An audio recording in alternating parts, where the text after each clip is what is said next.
Welcome, everyone. Thank you for joining Dr. Simone Rofena, who is the Medical Director of the Zita West Clinic, and myself this evening. We are going to be talking about why IVF can fail, which is obviously a pressing topic at the top of people's mind. I'd like to introduce Dr. Rofena. Good evening, everyone. I'm the Medical Director of the Zita West Clinic. I feel privileged, I have to say, to be the medical director of this clinic because I've learned a lot since I joined the Zita West Clinic, and I keep on learning every day. And the holistic approach was certainly something that has revolutionized my way of helping people with fertility problems. So we're very happy of what we have achieved during these 10 years, I have to say. It's not all about medications, and we were the first fertility clinic thanks through the innovative and visionary approach, I have to say, of our founder Zita West, who I think you all know, who was the first believing in this new holistic approach, which means taking care about not just the medical part of the treatment, but taking care as the couple as a whole and the well-being of the couple, not only the medical part, not only the injections. But what are the known factors, at least, because some of them are certainly still unknown. Otherwise, we would be successful in 100% of the cases. And unfortunately, the reality is very far from that. But we can at least start with what is known. So what are the main players here? And certainly, the main one remains the embryo. The main reason still why a treatment fails or why we have a miscarriage, an early miscarriage in the first trimester, still remains the fact that the embryo, unfortunately, has a genetic problem. Genetically, viability of an embryo decreases dramatically with a woman's age. And that's why woman's age is still the main factor determining success of an IVF treatment, because as long as a woman gets older, unfortunately, the likelihood to find a genetically perfect embryo reduces. And then how do we know that? Well, we know that from the genetic testing. Fortunately, we see that as long as a patient gets older, it becomes quite hard to find a genetically perfect embryo. So this remains by far the main reason. It might look good, but not being genetically viable, and that's in the end what makes an embryo competent to make a baby. So the embryo remains the main player, but there is another one, which is the uterus, because the uterus is not like someone thinks, is not just like a recipient. No, the uterus has an active role in identifying which embryos are viable. So as soon as an embryo is transferred into the uterus, it starts an interaction between the uterus and the embryo, identifying whether the embryo has everything right in order to implant. And if the uterus identifies that the embryo is not viable, two possible outcomes. The most frequent is that nothing is going to happen, so the uterus is not receptive to the embryo. So the uterus has an active role in identifying viable embryos. There are other conditions which can cause problems for an embryo to implant, and these conditions are, for example, the presence of something that shouldn't be inside the uterus, like polyps or fibroids, or which are easily visible with a scan, or something which is not as easy to be seen, which could be the presence of an infection or a chronic inflammation, which can be totally asymptomatic, or recurrent miscarriage. So normally after 2 or more IVF failures, or 2 or more recurrent miscarriages, particularly with apparently good embryos, we ask ourselves whether there could be other reasons why these embryos do not successfully implant. And two of the things that are known to play a role are either an increased risk for the blood to form clots, and that is called thrombophilia. This is mostly genetically determined, and we know it can, once identified, it can be successfully treated with the use of blood thinners. Another thing that can play a role is the autoimmunity, which is basically the reduced tolerance of the maternal immune system to an embryo. Because you have to imagine the embryo at the beginning, it's like a transplant, you know. You have something inside the uterus which contains 50% of the genetic material coming from your partner. And normally that 50% is tolerated by the immune system, but sometimes things go wrong and the immune system does not tolerate that foreign bit. And if that happens, the immune system can trigger a response against potentially the embryo, which might cause an implantation failure or a miscarriage. And I have to say, this aspect is still quite controversial, and this is due. The controversy arises basically from a lack of strong evidence and the lack of big studies on the subject, because for many reasons, but it's not easy to do such studies.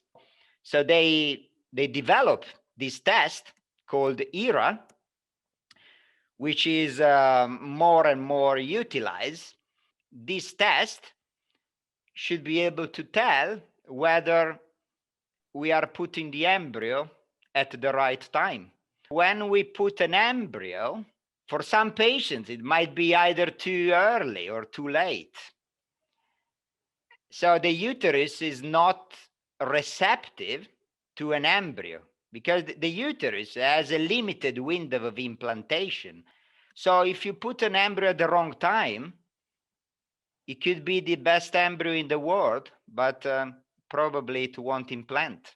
There might be an undetected infection or inflammation, and whether the so-called uterine microbiome, which is gaining more and more importance, the presence of the right amount of bacterial flora. We now have the possibility to test whether the balance of the so-called good bacteria in the uterus is optimal or not, and because this is believed to potentially contribute to implantation.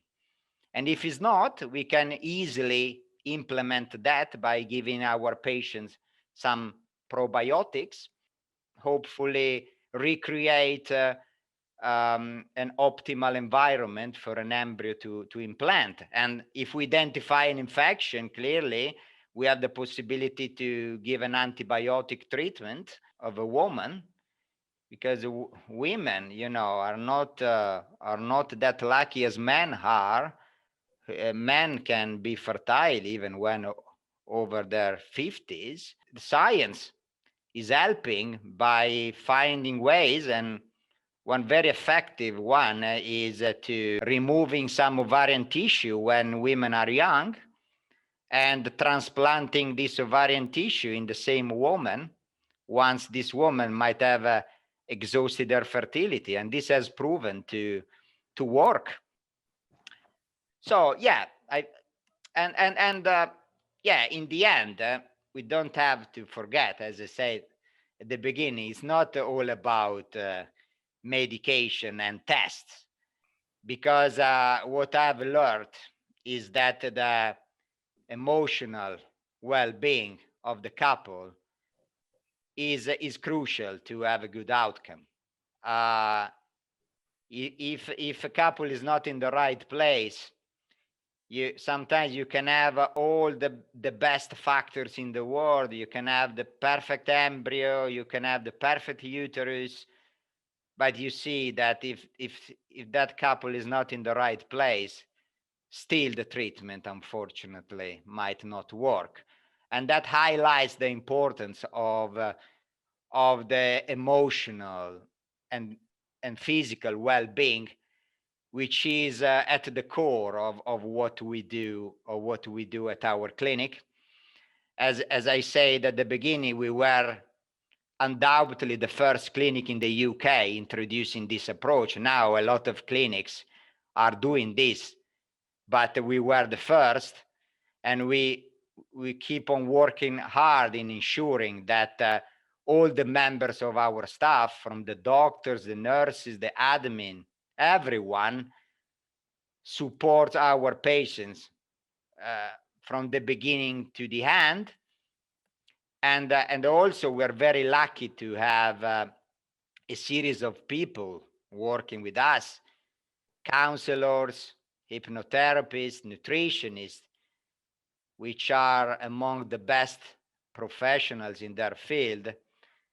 So when I said at the beginning that I feel privileged, the privilege comes really from knowing that, I'm lucky to work with wonderful people here, and our patients experience that every day. So yeah, so again, the holistic support is what really can give that extra bit, apart from tests and medications, which are important but are not everything. So if you're happy, we can move on to some Q&As now. Thank you so much for that presentation and that information.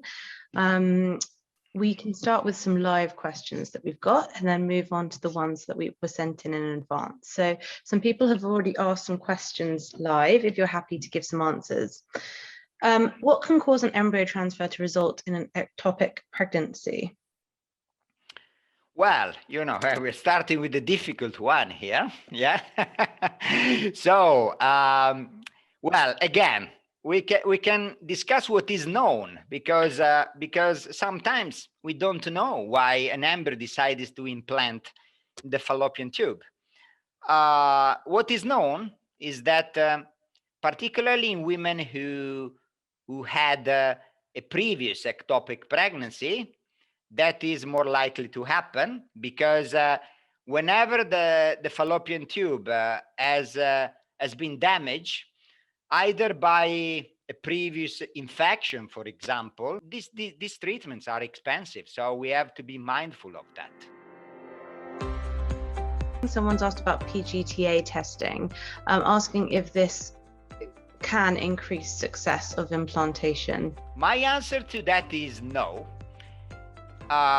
It cannot increase the chances of implantation, because if you are not helping the embryo to implant by doing the genetic testing, you are only selecting an embryo better as compared to just looking at it and thinking this is the best embryo. But you are not helping that embryo to implant by screening it. Someone's asked, how do you check autoimmunity? I know that it can be controversial and that not all women may have it. So how do you at Zita West Clinic go about checking that? Yeah, that's very true. As I said during the presentation, it's still a controversial aspect, and it's certainly not something not for everyone. Also, again, because the test and the treatment is relatively expensive. So we try to select first which could be the patients who might be candidate to have this test, and this can be screened with a simple blood test, in which we check for several things. The thrombophilia, we normally do this in a lab in London, whereas for the natural killer, we still refer to a lab in the United States. We take the blood here in London, and then we send the blood to Chicago, and we have the results in 2 weeks. And based on the results, we then tell the patient whether it could be likely that she might have an autoimmune problem or not. Thank you. I hope that answered that. Someone's asked about male infertility.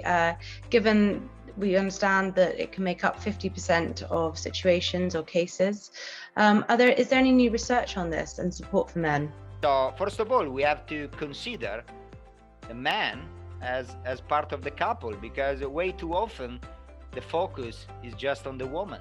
We need to treat both and to consider both. In fact, the nutritional approach, for example, at our clinic is aimed at both. The nutritional consultation is offered to both, because supplements are aimed at improving as much as possible the quality of the sperm and reducing the stress that sperm can equally experience. Some women who are asking about IVF outcomes in their 40s.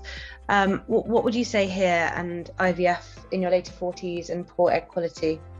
Well, more than I wouldn't necessarily associate women in their 40s with poor egg quality, because also thanks to the holistic approach and the preparation, in most of these patients we can still achieve a very good egg quality. The problem still remains the genetic viability. How long would you advise someone to continue, trying with their own eggs after multiple unsuccessful rounds of IVF? Well, again, the age is the main factor, but it's not the only one, because the prognosis is very different from a patient at 42 with 20 eggs, and I still see them not infrequently, and the patient who is 42 with only five eggs or less. It's still difficult to achieve a genetically viable embryo, but if you start with 20 eggs, actually the likelihood of finding the one which is perfect is not that impossible, whereas it becomes much harder if you have something like 3-4 eggs. Questions coming in around DVT and blood clotting issues. I mean, again, if we think that this might play a role, and that could come from a family history of DVTs or any other problem in that sector, then clearly we should investigate this further with some blood tests, and definitely consider to cover the patient with some blood thinners during the IVF treatment, because during the IVF treatment the estrogens increase, and estrogens are a separate risk factor for DVTs and clots. So if we think that the patient might have a risk factor to develop a thrombotic event, we always have to cover this with some blood thinners. And moreover, if the patient gets pregnant, throughout the pregnancy. Mm-hmm. Yeah. Another question which keeps popping up is around uterus lining. How you normally treat the lining if it's thin, for example, to help with implantation. So, for example, one of the most common things I do is either to try to increase the amount of estrogens if I think this is not enough for that patient. If the patient still doesn't respond as I would like to, I try to change the way estrogens are administered, because that patient might not respond to, for example, to oral estrogens, and that's when things like administering the estrogens through patches can be more helpful, because some women do not absorb the tablets in the stomach, and that ends up not delivering enough estrogens in the blood. So in these cases, if you give patches, they are much better absorbed, for example. Here are Dr. Rofena's contact details, or the clinic's details, if you'd like to arrange a consultation to discuss your personal situation. Please feel free to.